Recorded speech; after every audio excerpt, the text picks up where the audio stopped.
Hello and welcome to another episode of 21st Century Vitalism. This is a podcast where we explore what it takes to maintain a sense of energy, inspiration, and wakefulness while living with the unique stressors of this strange yet potent time. My name is Brett, and I'll be your host on this journey.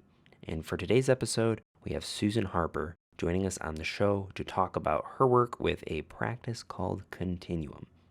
Susan is a multimodal teacher of perceptual and movement inquiry with an extensive and rich resume of varying practices from all over the globe. Having been teaching since 1975, Susan's reached thousands of people with her effective and intuitive blend of practices and understandings. Most notable of her offerings is Continuum, a modality that she in large part helped develop with the visionary Emily Conrad. If you haven't heard of it, Continuum is an exploration of the fluid body, which uses movements and sounds to help draw our awareness away from the surface level personalities and identifications we normally have into a deeper, oceanic creative expanse. It's pretty dang amazing, actually. And this conversation is so rich with practical and immediately applicable insight into how we can connect with our body and navigate the uncertainty of this fairly challenging time. I hope that you enjoy it because I had a blast working with Susan and preparing this episode for you. So if you want to stay plugged into her work, head on over to continuummontage.com to see her online workshop schedule. If you want to support this show, head on over to patreon.com/21stcenturyvitalism and consider just leaving us a tip. You can also subscribe over on YouTube, follow us on Instagram, or like us on Facebook. If you are doing the YouTube thing, liking the video and commenting are also huge in helping us propel into the algorithms. So without further ado, please sit back, do some stretches, drink some tea, and most importantly, open your heart for the one and only Susan Harper.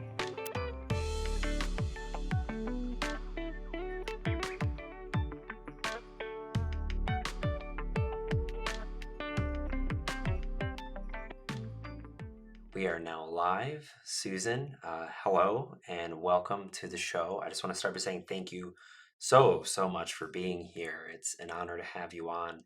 How are you feeling today? Yeah, I'm delighted to be here. Thank you for the invitation. Yeah. As I was just saying before we were recording, I've been doing a deep dive into your offerings, into the many stories of your life. You have a really wonderful documentary that's on your website. And it was very hard to dial in what I wanted to talk about because so many of these kind of warrant their full conversation. But the way that you kind of came into my field was through the continuum practice, of which you're, I'd say, most recognized from. So I figured dialing in on that would be a really good place to start. So for the listeners who may have never heard of you, I guess how would you, what's your elevator pitch on who you are and what exactly is Continuum? Yeah, thank you. Yes. So I teach Continuum and was one of the developers of it. It was originally created by Emily Conrad and developed and evolved and journeyed. She's a very extraordinary, passionate woman who was so deeply listening um, into her deep body intelligence and into the creative flux. And out of that was birthed Continuum.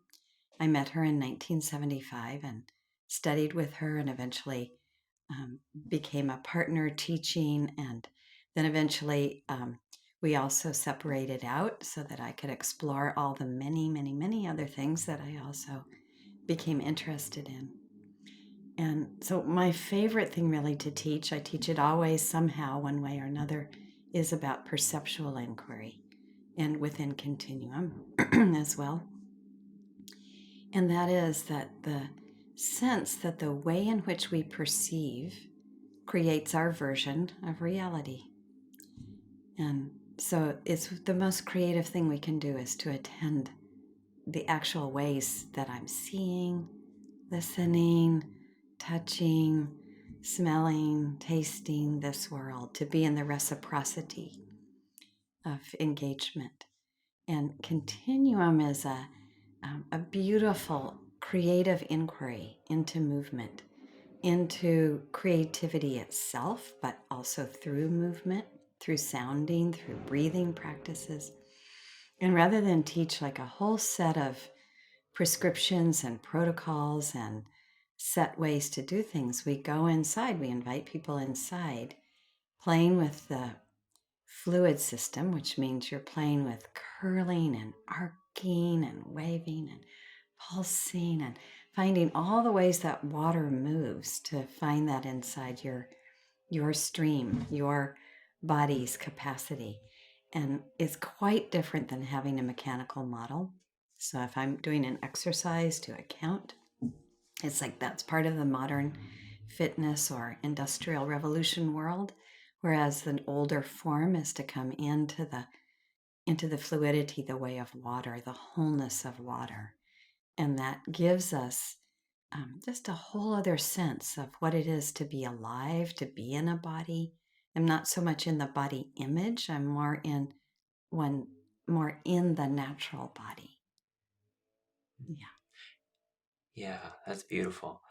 Yeah, when I was doing my research into this, that was something that kind of kept coming up, as this connection with fluid and with water and understanding our internal oceanic experience.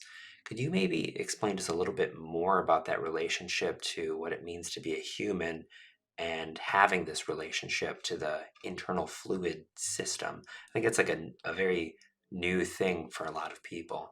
Mm-hmm.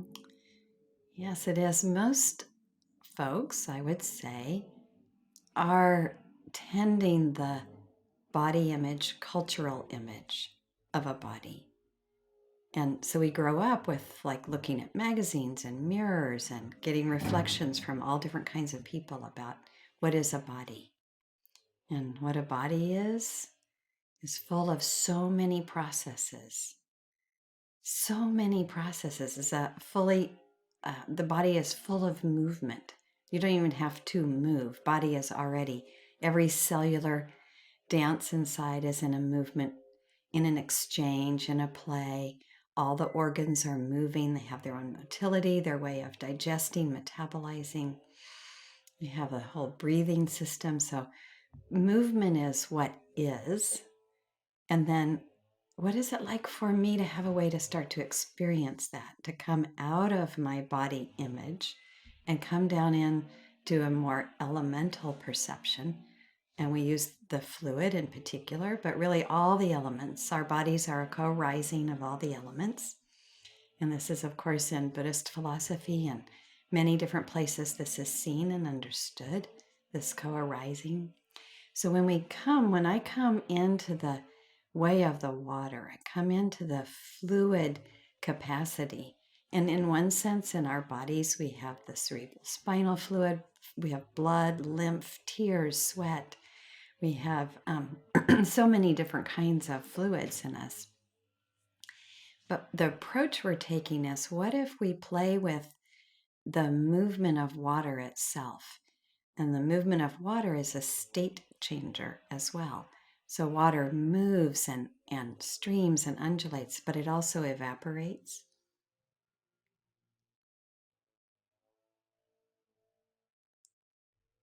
What is that like for me as this body and human cultural being to come so deeply into that quality that I am in the practice, in a sense, of becoming space while I'm completely right here. Space inside, and then the air floating, the water floating into air, and then this capacity of water to freeze, to come totally gathered in and become completely still and impermeable. And then the warmth of breath or the warmth of the sun, and then that process of the melting. And that gives me a way to play with any places inside that I may have needed to freeze for psychological reasons, emotional reasons. But when I play in the way of water, I have a way to start to let those places in my body that have become frozen start to melt, and to find the streaming rivulet play. Water is so playful. And you think about all kids when they get in wild water, if it's like a safe circumstance in wild water, and then pretty soon they're like so exuberant. There's so much playfulness. Or if you see like otters, like they're like completely playful little creatures. So water has this streaming, playful quality. And one more thing is that when water comes out of a faucet, it comes into a whole drop and then it falls to the ground. So water surrounds the entire planet. And then water is volume to surface, it's just all one. And so the water is a teacher of wholeness as well. And there's something about letting go of all my usual stories and body image and concerns and touching into the way of the water. And then I'm coming into a much pre-human state, actually, that's also in me as a human. But then in those waving, circulating, playing ways, most often when people play in that way for a bit, they come up out of it feeling more sense of connection, like an existential state of connection and wholeness, and often describe it as coming up with the feeling of love. Not so much like, oh, I love you and do you love me and all that stuff. It's a whole other frequency of love itself manifesting, incarnating in the way of water, in the way of fire and air and earth and creatures and humans. Yeah. Is to have So a how, more it's to have a bigger, more ecocentric view instead of a so much of a egocentric view, an yeah, ecocentric view, like as in ecology. yeah, I Yeah. love that. Wow, that's beautiful. How do you start teaching somebody to start moving and kind of symbolically representing water? Like when somebody comes to you who's very new to this and you explain this to them and they're like, that sounds really good. What does that actually look like? Like if someone were to take a class from you and Hmm. it's like the theory, there's this idea, but the physical expression of that, what is that? How do you teach Yeah. that? So, just first to say, instead of it, in one way, we could say symbolic representation. In another way, we could say, we're going to come in, we're going to start with something very simple, like oceanic rocking. Like you just start with a little bit of cueing the body and the spine and the soft tissues to start to rock. You right there, you're rocking your heart, you're rocking your chest, you're rocking the fluids that are in your body, you're rocking the organs. The organs are all composed mostly of liquid. I'm rocking my head. Well, what's my brain? It's completely surrounded by liquidity. So as I'm rocking, and then the emphasis is initiate the rocking or the pulsing or the waving, curling. The primary step then is to be able to feel it. The sensuous feeling of what is that like to come from, like, let's say if I'm a more stiff person and I even just start that little bit of rocking, pretty soon the connective tissue, muscles, different ligaments are going to start to soften a bit. And in the softening, I'm actually moving more and more of the whole liquids that are in my body. When we're born, I think we're something like 90% liquid. And by the time we're 90, we're 45% liquid. We're kind of a drying out process as we age.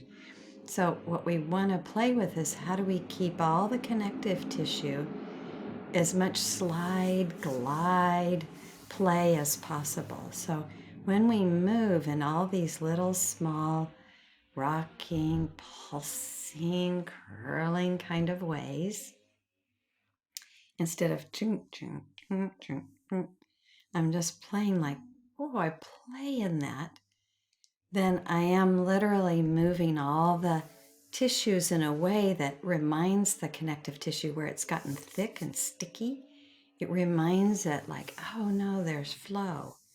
We can play with a little bit of oscillating, and that helps the connective tissue also, like it helps squeeze out a little bit of some of the fluid in the connective tissue and then take a fresh drink of the interstitial fluids. And so literally in the muscles, in the fascial system, in the connective tissue, there's a refreshment of the water. It's like if you see you're hiking somewhere in the desert or in the mountains and you come across a very stagnant pool and it's kind of gotten really just slimy and the water, you wouldn't want to drink it. Like what refreshes the water is movement. So if there's more water coming, there's movement coming. And so our bodies need to move, but they need to move in nonlinear ways, in spirals and circles and little pulsing, waving. And then you just start to feel so well in that because you're in the health of the inherent health of the body. Wow, that is amazing. Hmm. So, how did you end up connecting with this kind of modality? I'm curious about your story and your intersection with this. I know your teacher and friend Emily Conrad was a big part of that. So, could I just hear a little bit about for you and your personal journey? Also, how you, once you met her, how do you develop this and like work with this and allow it to kind of expand? Mm-hmm. Yeah, so I was definitely on a journey in my 20s trying to find, like, I had graduated from college and I couldn't see anything in the culture that really was calling my heart, my soul really to. And I did a long homesteading process up in British Columbia. For 3 months, I lived in the wilderness without um, any way to um, easily get back to a place that had electricity or a phone. I was 3 months in the wilderness. And yeah, it was quite a journey and it prepared me in so many extraordinary ways. One of them being is to live in wilderness and to be surrounded every day by just the livingness of each kind of tree, each kind of bush, each kind of creature, each kind of bird song. Like it brings all the senses open in such a powerful way. And I had previously been quite involved in protesting the Vietnam War. It was of that era. And then here I was suddenly in the wilderness, and there was nothing to protest. Everything around me was so beautiful. And I realized the protest was deep inside me, that there was a protest, but it wasn't what was current in the scene. Like the scene was like each fir tree, each cedar tree, each of the trees like had their own radiance, their own life, their own story to tell. And I was coming from more of a modern human perspective into starting to feel what our hearts can do, which is to have more direct perceiving of the life story and the medicine of different kinds of plants in their expression. So I was by a river and I would just keep making this little sign in the sand, like I was marking like a snake, saying, I want to understand relationships that flow like the river. And the last place I was ever willing to live was Los Angeles. Came out of that whole wilderness experience. And my mother talked me into doing the first workshop with Emily in Tucson, Arizona in January of 1975. And I was like, but I don't know how to dance. She goes, no, it's something quite odd, maybe a little shamanic. I think you'll like it. And I did. I felt an immediate resonance with Emily and with the way that Continuum was being explored at that time. And I moved with the man who would become my husband, Michael Stearns, 2 weeks later to Los Angeles and just dove in. And Emily was very influenced by a book by Theodore Schwenk called Sensitive Chaos. And it's a book that's quite a lot about the way all of the fluids in us and the fluids in nature, and really the fluid dynamics, how the fluid dynamics help shape everything embryologically, they shape things evolutionarily. And so this quest to then really study the fluid dynamics, and Emily was a genius in being able to take that information and come up with so many different kinds of exercises and sounds that would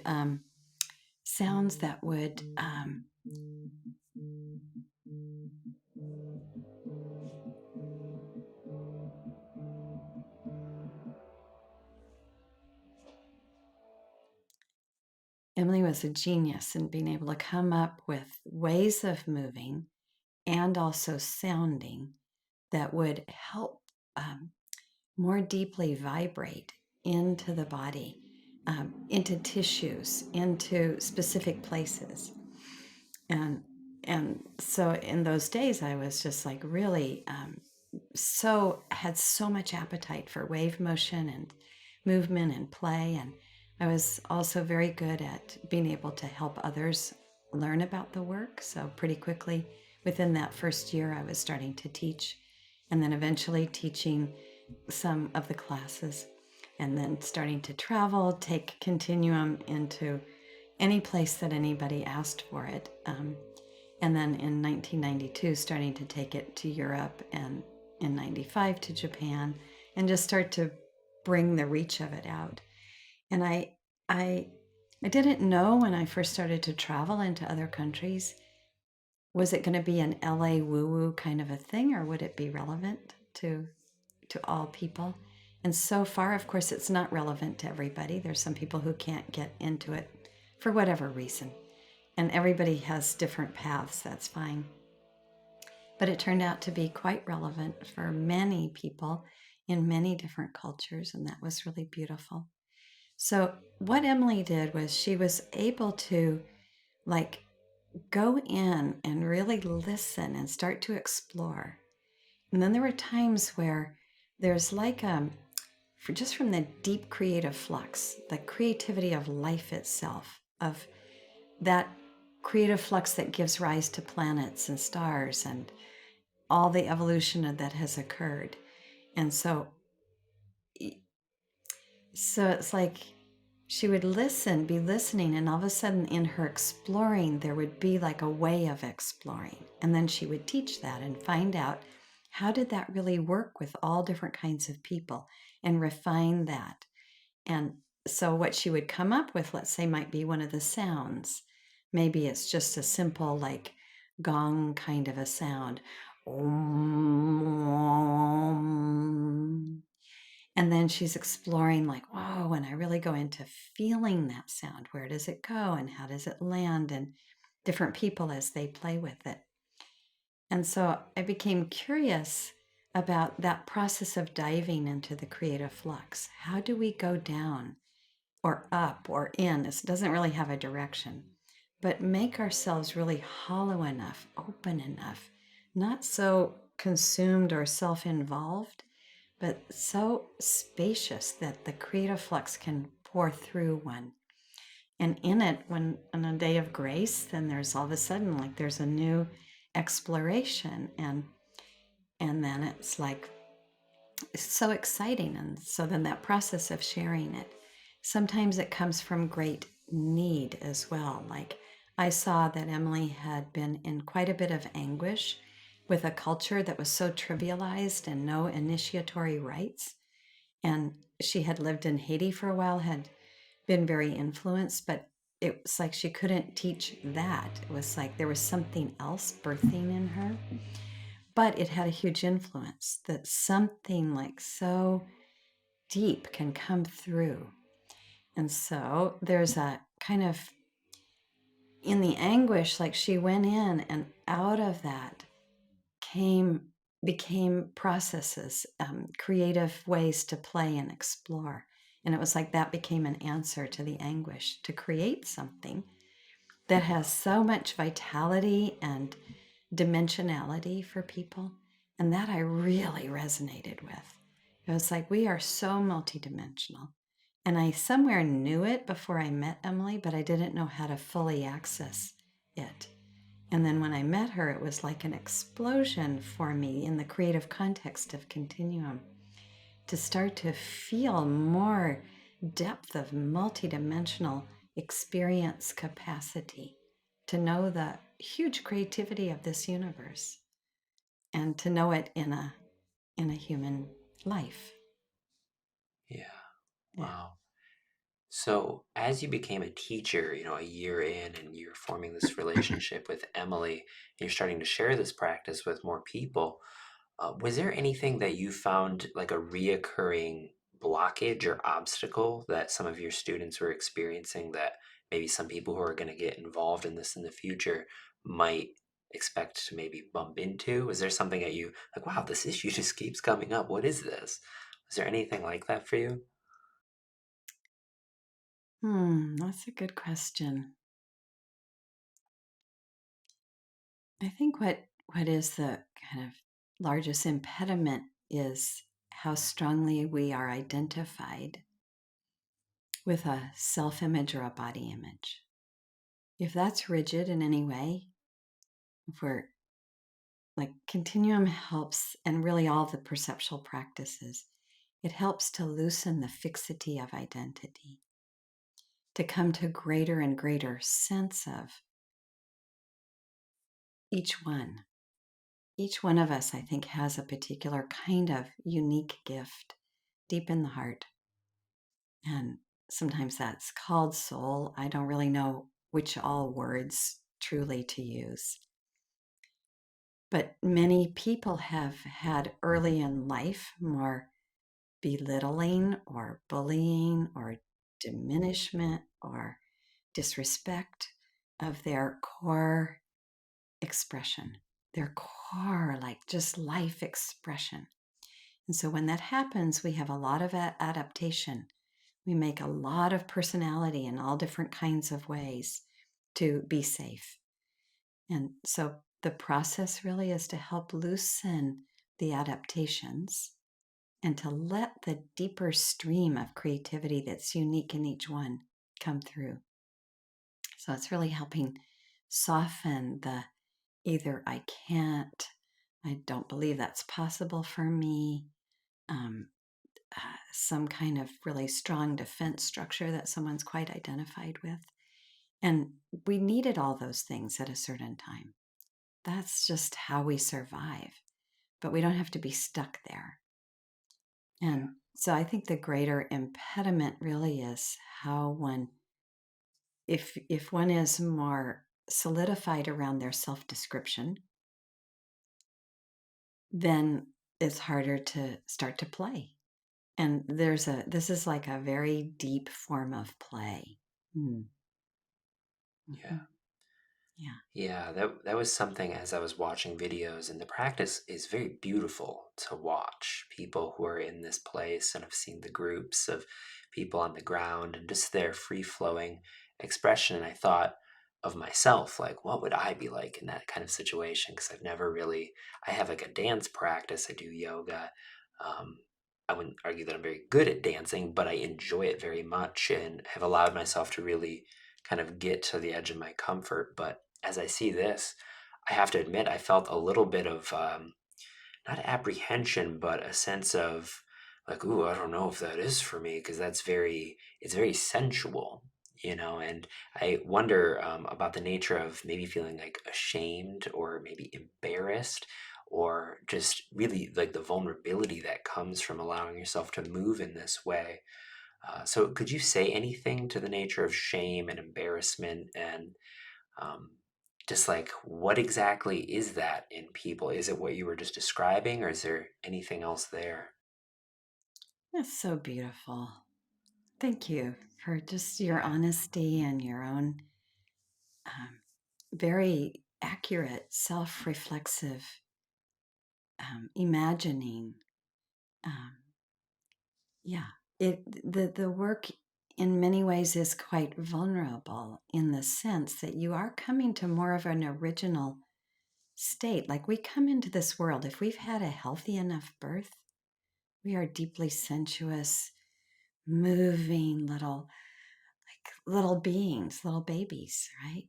And like, and then we're exploring. We just want to explore everything. I want to touch everything. I want to get my finger into the plug if I can. Like, yeah, there's just such an appetite, a natural appetite in the young ones, whether it's human or cats or dogs or wolves or sea lions, like the babies like to play and they're curious for life, right? But then um, we may have had either parental or cultural contexts that tell us that it's not okay to move that way, that we're too soft or we're too weird or whatever, right? And so we don't want to, when that happens, when our own natural expression is put down in any way, shame is what arises. That is what arises. One way to understand shame is that the affect of shame arises when there's a cut in mutual interest. So let's say I am like, I'm playing a certain way as a little one, as a young person, and somebody, and I want to also see and be seen there. I want to like engage, I want to participate, I want to play. And somebody finds what I'm doing like somehow there's a tone, an attitude of like, that's not okay. Then that moment of the not okay comes in, it cuts the interest affect. And in that moment, the tail tucks, the head bows, and I can't think well anymore. That's the affect of shame. Sylvan Tompkins spoke about this really, really beautifully in many, many books. And another example is if you see it in a puppy, like the puppy comes in and you've been outside all day and you come in and the puppy's like, oh, you're going to play with me, right? Like right now, you're going to play with me. And you're like, no, I can't right now. The, the tail tucks, the head falls. And then pretty soon the puppy's like back again, like, okay, you're going to play with me, right? But in humans, we tend to not recover so quickly, especially if we're repeatedly judged for movements like that kind of flow. So we are both two things. Sometimes we have a lot of layers of inhibition. And so let's just say in my in my core and my arms, like, wow, I just want to really play. But every time I started to do that, there was a judgment. I learned to retract in the actual muscles, in the connective tissue, in the ligaments. I learned to put a retraction, like an inhibition. Don't you dare move that way. So the very same place that could flow is inhibited. So we have to also meet the inhibitions softly and kindly and tenderly, like, yes, of course we're inhibited. Yes. And so it's like, yeah. So it's like a slow little process of coming to explore and feel it out. And just, is this a safe enough actually context where I could start to move like that? So that's one. And then it's very sensuous. So many of us learn to have a lot of agency, action, agency. Okay, I can move. But to feel the movement, we open the sensuous door. And it's like this: if a runner, somebody who's really good at running, and every day they're running out there, but if they don't feel the run in their legs, in the part of the brain, the homunculus that maps the body, they could have like little toothpick legs because they're running. And if you look at the leg, it's nice, the muscles are good, the bones, everything's functioning well. But if there's not feeling it, then the part that maps in our brain has these little funny, like non-legs almost. So what helps us recover the real body, natural body, is to be able to feel it in its dimensionality, in its substance, in its fluidity, in its warmth, in the body's like fullness and full energy. Yeah. Yeah. Wow. That actually leads really nicely into something I wanted to talk about, and that is the idea of perception and how, I mean, from my current understanding, it takes place in the mind and the brain. So even as you just said, they might not feel their legs, and you pointed to here. For people who've never heard, I've heard of the homunculus because I'm a body worker, and that the somatic connection is really interesting to me. But for people who've never kind of heard this idea that perception is something that kind of takes place here and that it's all really generated, like this whole world that we perceive is actually constructed in a way. Could you just kind of explain that for some people? Or correct me if I'm wrong. So there's centers in the brain, but the periphery, like what we know by the periphery, what we touch at the ends of our body, at the surface of our body, is giving us so much information. Goes to the brain, but it needs the entire body. Perception is a whole body brain event. You can't really separate it. It's a false separation to say body and brain. No, the brain is part of the body. It's all one very coherent, intelligent, well functioning capacity when it's working well. So this brings, like, for example, we're going to come to haptic perception. And so with haptic perception, when I pick up, this is the example I use most often, I pick up this cup. And I would invite whoever's watching this or listening to this, I'd invite you to experience this, like, too, play along. Pick up a cup. And then it's like you're touching the cup. And then at the same time, can you let the contour of the cup touch can you allow that into your hand? The temperature, allow that into your sense perceiving, allow the texture of the cup, so that I'm allowing myself to be touched with what I touch. If I'm just an agency, I'm touching things, but I don't feel the reciprocity of the touch. I'm not getting new information. Then I pick everything up more by my image of it rather than by, well, how much effort does this actually really need? If I'm more like in pickup mode and I'm just grabbing everything, I maybe use way more effort than I need.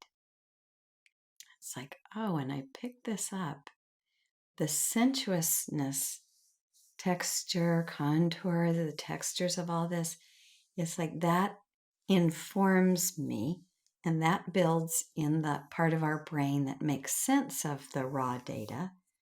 It helps give me a really accurate picture, or let's say a more accurate picture of this. If I don't feel haptically, I'm relating to this cup more from a mental map, more from a mental image.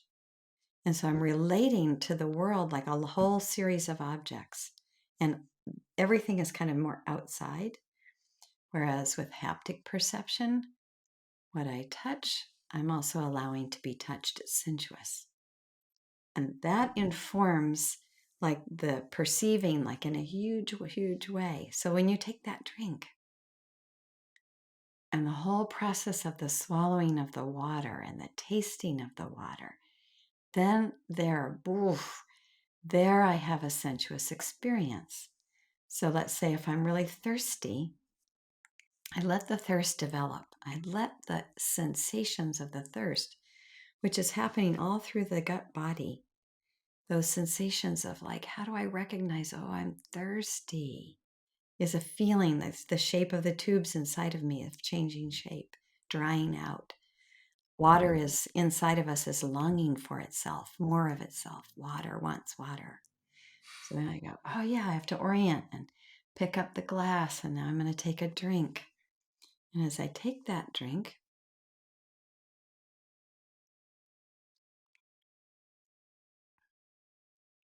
and I have right there one little small moment of satisfying a small need of thirst. And in that moment of the satisfying, I need to be able to feel it, to catch it. And in the moment of satisfying, something in my whole body, like, starts to widen and spread. And there's like this sweet little moment of satisfying, uh, mm, yeah. And then that helps the part of our whole system. It's a whole system event that has needs, takes orientation to get something. and then fulfills a need and it comes back into satisfaction, and then the next need will arise. Yeah. But that way we can play through the whole cycle in a sensuous way. Wow. No. Yeah. So does that carry over to the other senses as well? We talked a lot about feeling, but what about the visual field, what we Hmm. smell, what we taste? Hmm. How does Yes, it that does. translate to those? Yeah. So that's haptic perception. It turns out, I don't remember his first name, but Gibson is a philosopher that called it all the senses are capable of haptic perception. And so, but basically, what haptic perception means, it's like I can see, and as I see, whatever it is I see, I also allow what's really happening is whatever it is. I'm looking at a color, a shape, it's arriving into the retina, it's arriving into the visual cortex, and it's arriving into the heart. The heart has all the sensory nerves come also down into the heart, and then the heart and the brain are making sense of whatever that is. But the haptic perception moment is that I start to attune to, when I see that, I feel. Mm. I look at a color, let's say I see a red scarf in the in the background there, and I look at that color red and I just see if I can feel like what kind of shape subtly does my inner body start to take. And then maybe I look at the color blue and I feel a whole other kind of maybe widening, or I look at the color yellow and I feel a little. So it could be different at different times, but it's more like saying, let's tend the inner sensations and the inner volume changes of what happens with what we see. Like if we see something that's scary to us, our whole gut system immediately is going to retract. It keeps us safe that way. I'm going to pull away from that. But can I notice that part too? Not just, oh, that's out there scary, but to feel, or, right now in Topanga in California, where I am, there's a beautiful apple tree in the yard, and the apples just taste so well. So when I come outside, and as soon as I see the apple tree, I'm starting to salivate. Because there's that sense of like, oh, I'm going to come, I'm going to pick that, I'm going to and take that into my body. So the senses bring us like whatever sound we could say, oh, that owl sound is out there. No, yes, it's out there, but it's arriving in your ear, and it's like making a little vibration, a little movement, a little feel. So if I keep the world, everything is out, out, out, I I don't experience sensuously the touch of the world in here. I lose the reciprocity. And this is what, in like, you see anybody who lives really in wild circumstance, native peoples who live all the time, there's such a reciprocity of the sense system, and the thank you to the apple tree, the thank you to the elements that make this apple tree come into existence and will disappear it. Thank you. And so all of that process keeps building the reciprocity. Wow, that's amazing. You mentioned seeing something that is scary and the whole effect that ends up happening internally. And I don't mean to pivot too much into darker territory, but I do think a part of the show is using these practices to navigate the current time that we're living in and all of its uncertainty. So I'm curious from your perspective with this, with what's happening in the world, especially in the Middle East. And it's interesting with social media because now we have video, we have images which are just right there in our field. I mean, I can be laying in bed and connected to things that are happening that are terrible. What would you say is a way to approach this modern phenomena of being able to be connected with these things. Because on one hand, I feel like it's really important to be paying our attention to allow this to be a part of us because it is happening in our world. But on the other hand, I could see, I have people who are being very, very emotionally rocked day in, day out to a point where it's really affecting them. So, developing haptically, if that's a phrase of that word, how do we navigate just the uncertainty and the violence we see in the world? Mhm. Yeah, it's such a rich question, and so needed right now for all times, but also our current times. It's so heart-wrenching and heartbreaking on every possible level. I'm gonna I'm gonna just come back to one piece about haptic perception, which is if we don't have a way to haptically play, we never get fresh information. We're we're locked into whatever mental maps we've made up until now. So then the next piece in terms of what you're naming is I do believe it's really powerful and important for us to attune to what is happening, to be knowledgeable, to be aware, but then also let's make sure we keep the whole in our awareness because we can get fixated on the the terrible, terrible, terrible. We have to be able to see it. But if I'm going to go there, then I also need to feel what are the deep, powerful, intelligent, creative forces also operating. I need to steep in beauty too, in the way of making beauty and creating beauty as like a it's like a counterpoint.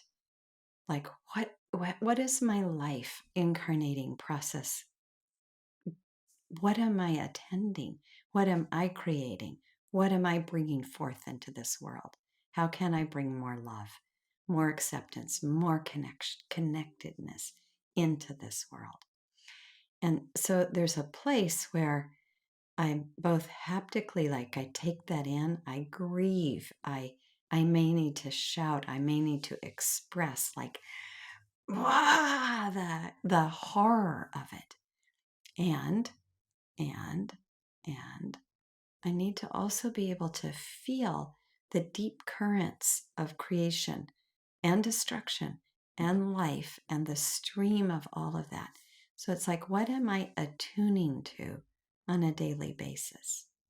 If I attune to my TV set with very particular fear mongering channels every single day, that's what I'm primarily attuning to, then I am going to be resonant with fear. If I am aware of what's happening, but if I am also, let's just say, attuning to the fluid dynamics, and if I'm attuning to like the deep stream and health that is still amount here in nature, if I'm attuning and aligning with the power and element of fire and the creativity of that, and the waters and the air and the earth, I have another kind of attunement if I'm attuning to those beings that are helping more love come into this world. Then I have a way to help me hold what is so horrible, right? We're meant to be. I was listening to an interview recently with Francis Weller, and he said we're meant to be cosmos singing, cosmos grieving, cosmos streaming, and like that big current of creativity. And why do we even end up in the situations we're in has come when we created such a huge separation from human and nature. When we try to dominate nature and dominate bodies and dominate other people, we're in power dynamics. We're no more in the deep stream of life and death, but in a in a fluent, in depthful way. So it's like where am I attuning? And so this is a place like where people are coming to your podcast and other podcasts one I'm enjoying like a huge, big fan of right now is with Josh Schrei, The Emerald.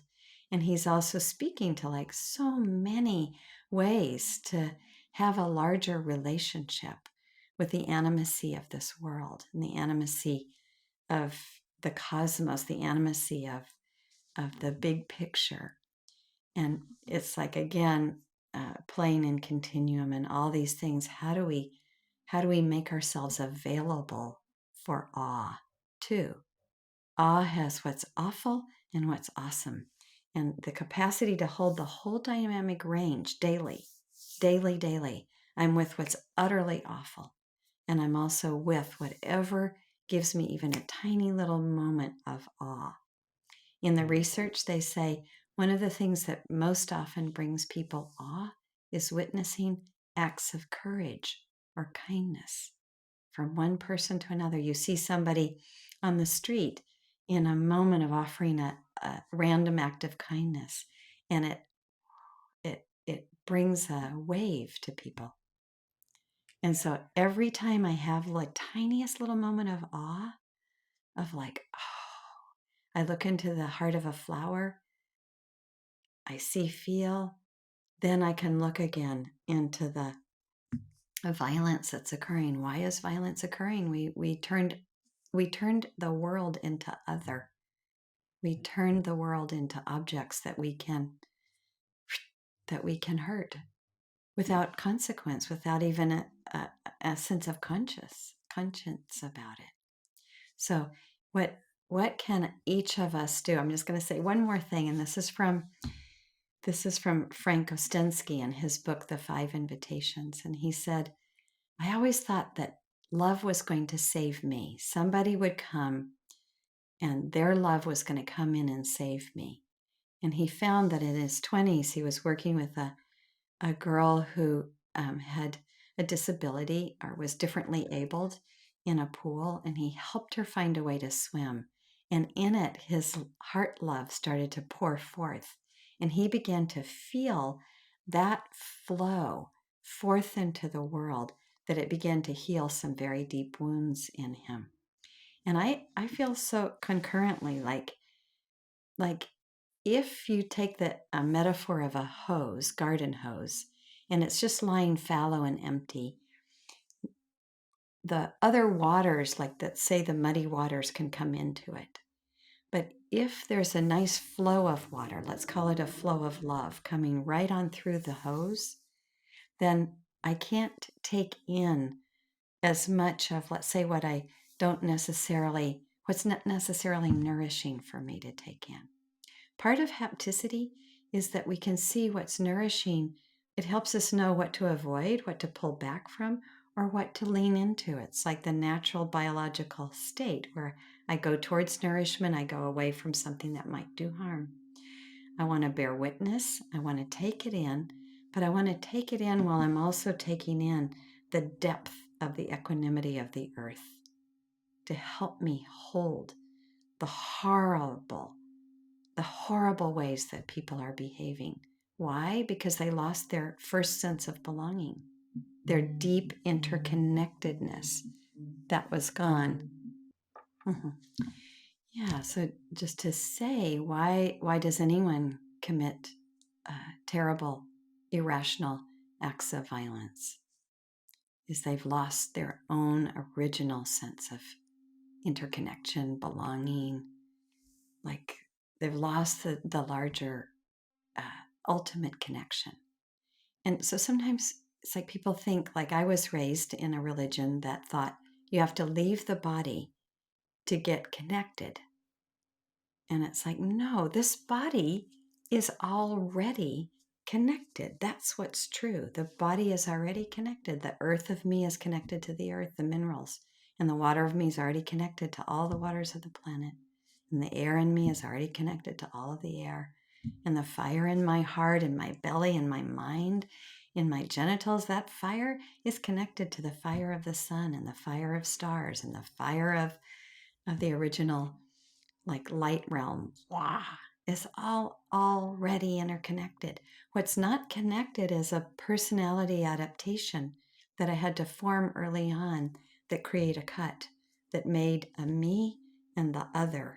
And the other, we need the other for reciprocity, but not the other for othering. And if I'm doing that, I've lost the interconnected truth. That's what's more true. And so I'm living in a kind of a fragmentary way of thinking. David Bohm, a beautiful, amazing physicist, he said, this universe is experimenting with all kinds of meanings. And what is deeply true is everything is part of a whole. And so some meanings that the human mind experiments with are fragmentary and they will eventually disappear. In the meantime, they're creating huge amount of destruction on the planet, climate crisis, social justice, in every possible way. So what do we need? Practices that help us experientially feel our connections and our deep sense of belonging and our knowing that we're all in this together and we have to find our way to dance through our differences without blowing each other up. Yeah. That's beautiful. Coming from a Yeah. physicist too. That's wonderful. Yeah. So, we are coming up on time, and something I wanted to ask as kind of a closing statement. I mean, there's so much, I could respond to so many things there, but we'd be going for 5 hours. For people who may never hear from you again, who don't decide to do Continuum, what is something that you have learned that you'd like to impart on folks who will never engage with your platform or your practice? What is one thing that you hope that they take away from this conversation? Yeah, thank you.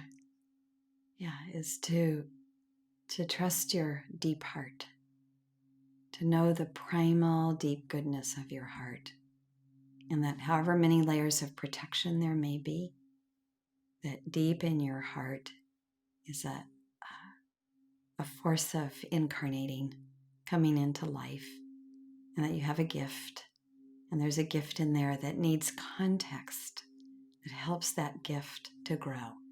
Every seed of any kind, every flower of any kind needs a context, a garden context, a wild meadow context, to be interrelated with all the elements, to be connected. And then eventually needs the eyes and the nostrils. Every flower needs the nostrils of the other to really know its scent. The flower can't smell itself.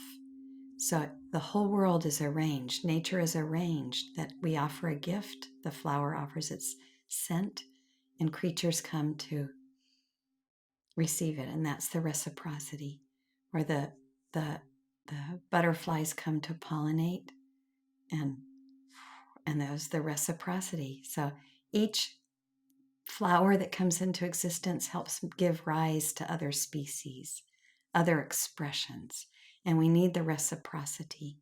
So to learn how to offer your gift, whatever that is, and receive the gift of the other in the way of nature, which we are. Our deepest nature is nature. And the other thing I would say is get yourself into wild nature. Steep in the natural processes so that you can come to trust and know your own natural body and its wise instincts for when you need to close and open, and when you need to play, when you need to rest, when you need to like have big expression. Yeah.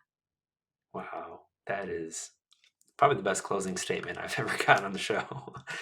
So, since most people after that are going to want to learn from you more, where can the people who want to stay in touch interact with you? How can they stay? Do you have online offerings, or where would people go next?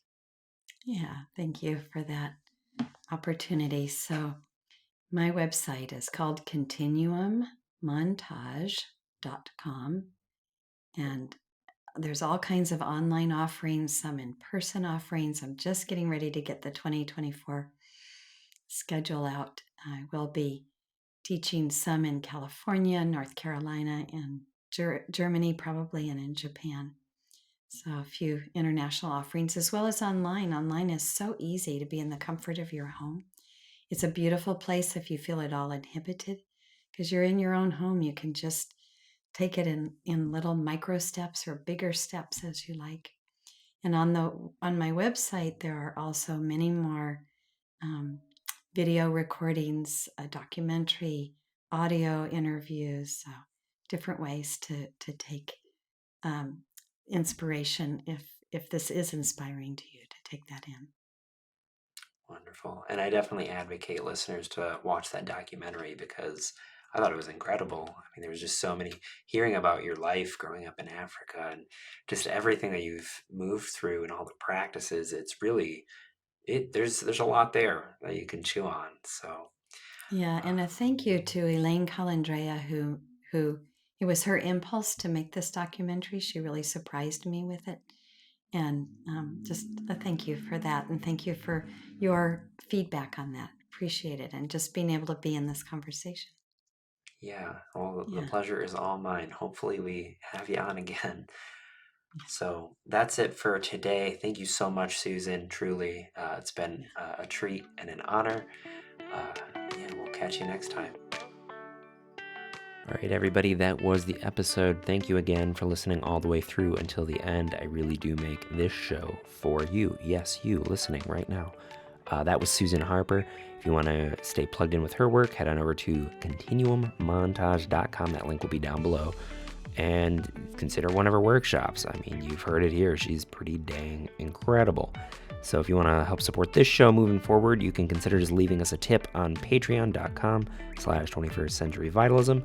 Subscribe on YouTube, follow us on Instagram, like us on Facebook.